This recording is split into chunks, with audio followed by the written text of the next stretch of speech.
Emily Hayes once believed her marriage was perfect. She and Daniel lived in a quiet farmhouse in Kentucky, surrounded by open fields and soft hills. From the outside, their life looked peaceful. But inside their home, love had faded into silence. Daniel spent long hours at work, often coming home too tired to talk. His eyes were always on his phone or his computer, and the man who used to make her laugh now barely noticed her.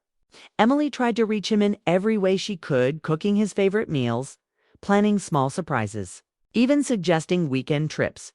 But each effort ended with the same tired response. Maybe later. I've got too much to do. Those words began to echo in her heart, louder than the sound of the wind through the fields. One morning after another, breakfast eaten in silence, Emily stepped outside to breathe. The sky stretched wide above her, full of soft morning light, and the air smelled like fresh grass. That's when she saw him, a tall brown horse standing by the old wooden fence at the edge of their land. His coat shimmered under the sun, and his calm eyes met hers with quiet curiosity. For a moment, Emily forgot everything: her loneliness, the tension, the emptiness of the house. She slowly walked closer, her shoes sinking into the damp ground, and reached out a hand. The horse didn't pull away. He lowered his head slightly, as if inviting her to stay.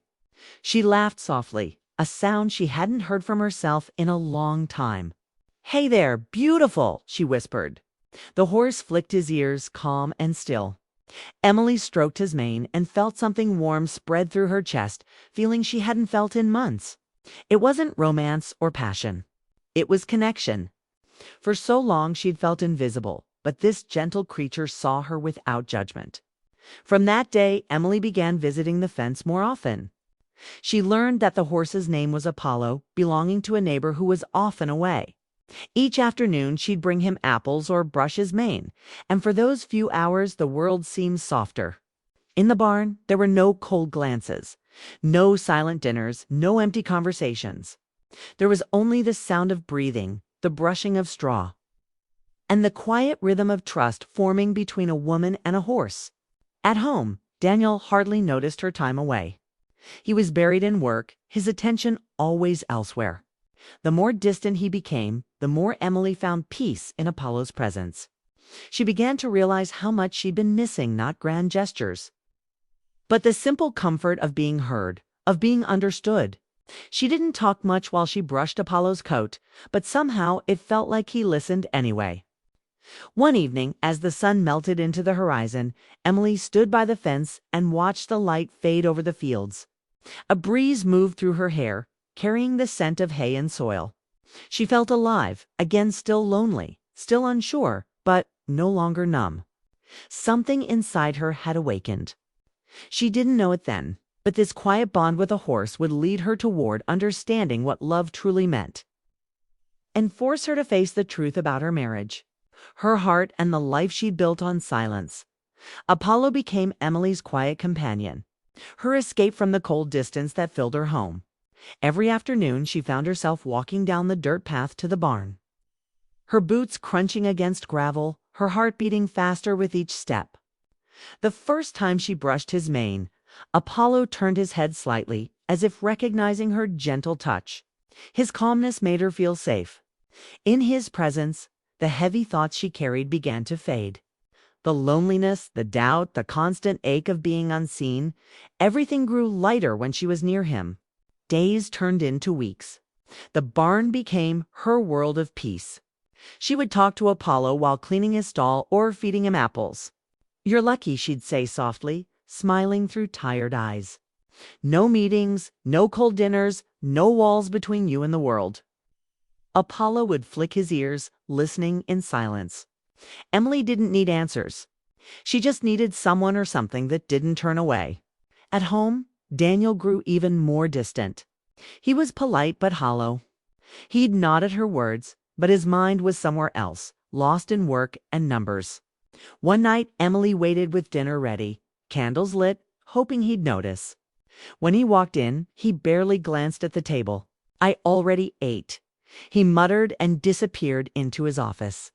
She sat alone, staring at the untouched meal. The only sound was the ticking clock, marking each second of silence. The next morning, she went straight to the barn. She didn't even think her feet led her there. Apollo greeted her with a soft snort, brushing his nose against her arm. That simple gesture broke her. She leaned her head against his neck, tears falling freely. "I don't even know if he loves me anymore," she whispered, her voice trembling. "It feels like I'm married to a shadow." Apollo didn't move away. He just stood there, steady and calm, his warmth grounding her. In that still moment, Emily felt seen, as if the world had finally paused to listen. She spent hours in the barn that day talking about everything she couldn't say at home. Her childhood dreams, her fear of being forgotten, her wish for a love that felt alive again. Apollo listened, his dark eyes reflecting the quiet strength she needed. When she left that evening, the sunset painted the sky in gold and pink. It was the first time in months she smiled without forcing it. But something inside her began to change. She wasn't just drawn to Apollo as an animal, she was drawn to what he represented: freedom, trust, the kind of presence that didn't demand, didn't criticize, didn't judge. She realized how much she'd been craving emotional connection, something simple and true. Daniel noticed her absence one evening. "You've been spending a lot of time at that barn," he said casually, while scrolling through his phone. "It's peaceful there," she replied, not looking up. He only shrugged and went back to his screen. That small moment told her everything.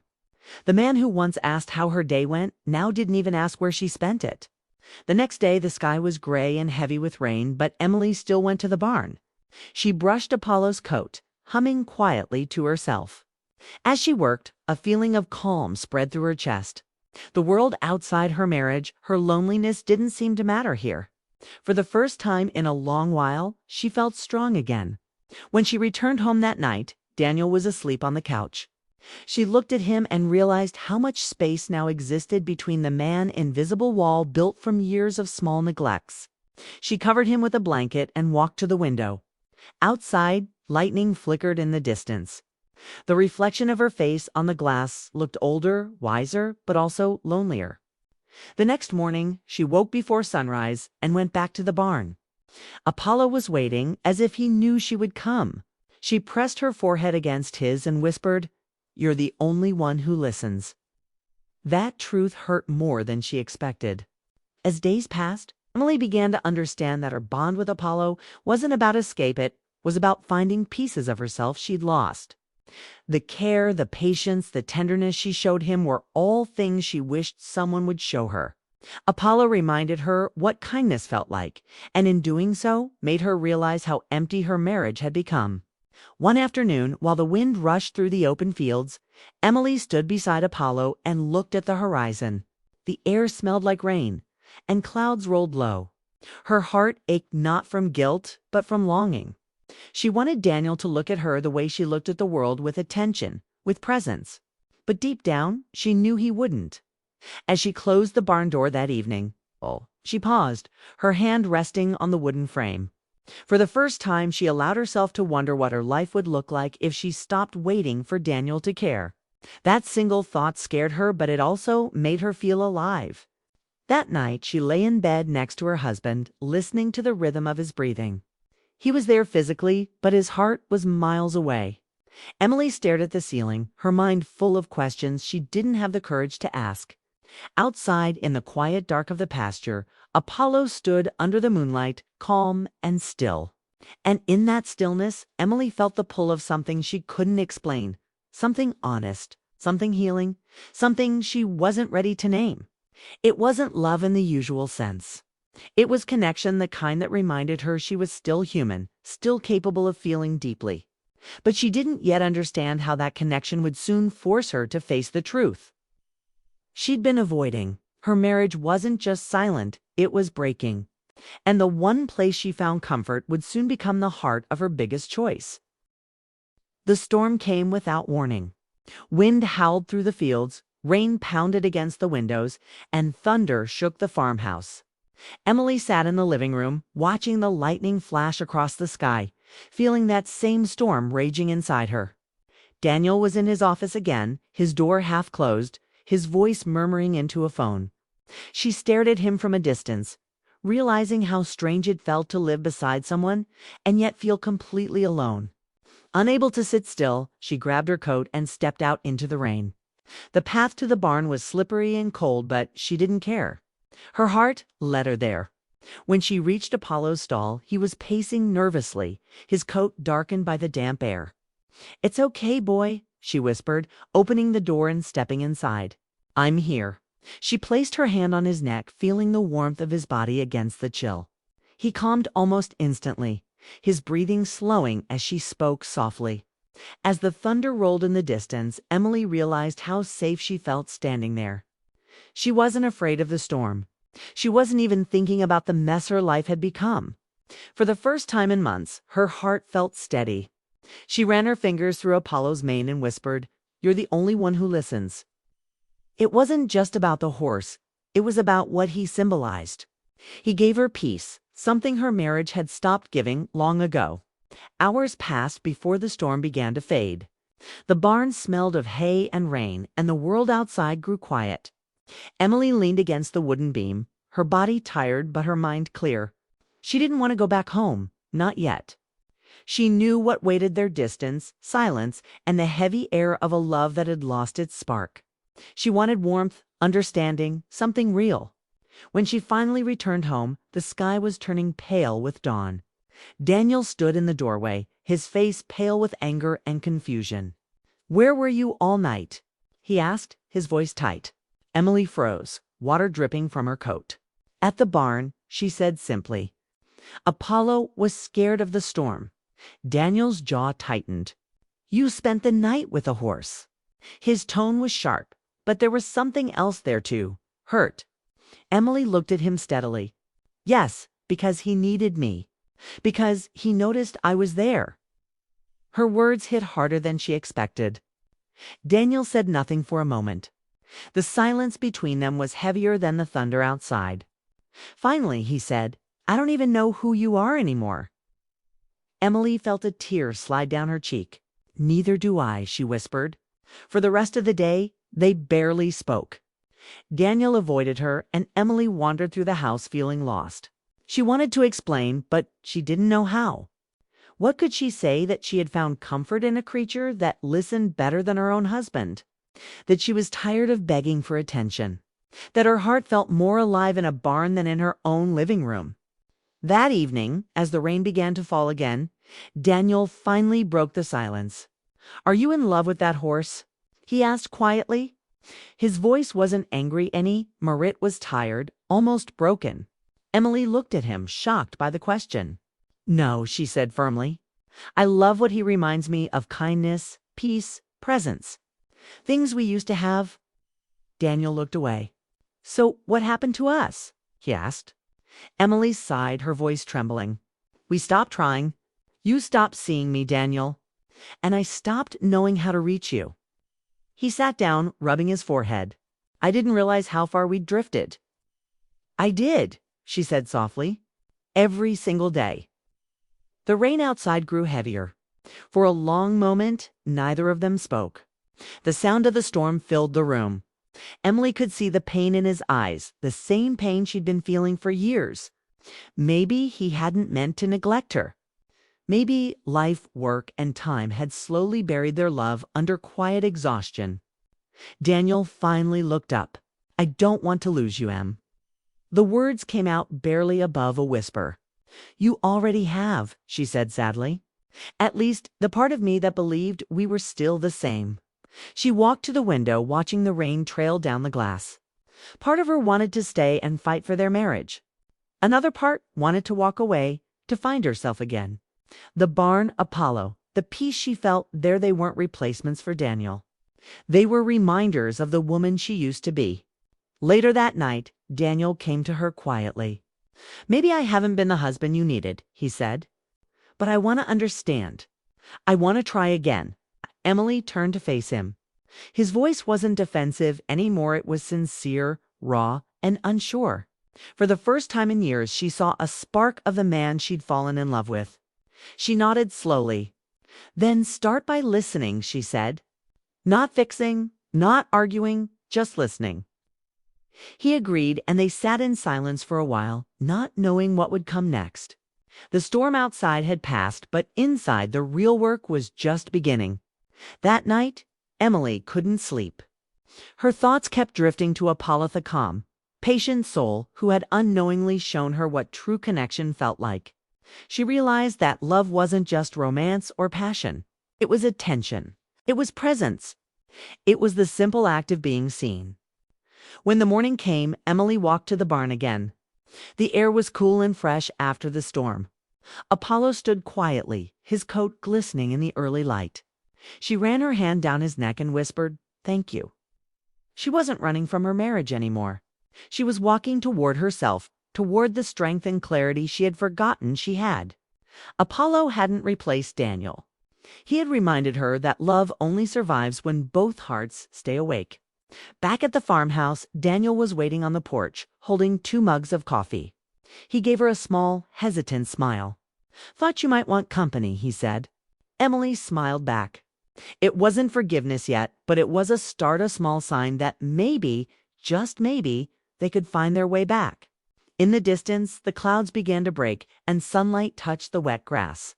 The storm was over, but its lessons would stay.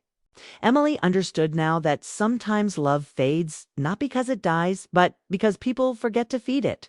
And sometimes it takes something pure like the quiet trust of a horse to remind you how to begin again.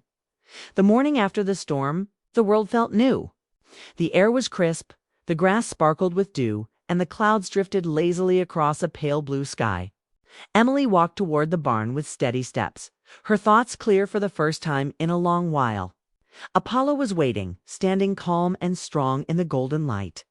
When she reached him, he greeted her with a gentle nudge, his dark eyes warm and steady. She smiled softly. "You always know when I need peace," she whispered. She brushed his coat in silence, her mind replaying the night before the argument. The honesty, the cracks finally showing in her marriage. For years she had carried quiet pain, convincing herself that love meant endurance. But now she understood something deeper. Love wasn't supposed to feel like waiting to be noticed. It was supposed to breathe, to move, to give life. Later that morning, Daniel came to the barn. He looked out of place, awkward but sincere, his usual confidence replaced by uncertainty. "You really love it here, don't you?" he asked. Emily nodded, her hands still moving through Apollo's mane. "It feels real," she said simply. "No pressure, no pretending." Daniel watched her for a long moment before speaking again. "I didn't realize how lonely you were," he admitted. "I thought keeping the business running was enough. Was never about the money," she said softly. "I just needed you to see me again." The words hung in the air, heavy but honest. For the first time in years, Daniel didn't defend himself or turn away. He stepped closer and looked around the barn, the dust floating in the sunlight. The quiet rhythm of Apollo's breath, the calm that filled the space. "Maybe I forgot what mattered," he said finally. They stood there in silence, not as husband and wife caught in blame, but as 2 people realizing how far they'd drifted. Emily felt something loosen inside her, a mix of relief and sadness. She wasn't angry anymore. She just wanted peace, whether that meant rebuilding their love or learning to live without it. Over the next few days, something began to shift between them. Daniel started joining her in the barn, at first unsure of what to do. He'd watch as she worked, asking small questions, trying to learn. "How do you know what he's feeling?" he asked once. Emily smiled. "You listen, not with your ears, but with your heart." He nodded, and for the first time he tried. Slowly, he began to connect not just with Apollo, but with her. They'd talk about simple things, about life, about moments they'd both ignored for too long. The distance between them started to close, not through grand gestures, but through quiet effort. One afternoon, Daniel surprised her. He brought 2 cups of coffee and said, "I was thinking maybe we could take a ride together." Just around the field, Emily hesitated, then nodded. She helped him mount Apollo, steadying his hand when he wobbled. They laughed, a small, genuine laugh that felt like sunlight breaking through clouds. They rode together slowly, the wind brushing past them. It wasn't perfect. They didn't suddenly become the couple they once were. But as the horse carried them through the open field, something unspoken passed between them, a promise to try again. Later that evening, as the sun sank low and painted the sky orange and pink, Emily stood by the fence, watching Apollo graze. Daniel came up beside her. "I forgot how beautiful this place is," he said quietly. "You used to love it too," she replied, "before life got so loud."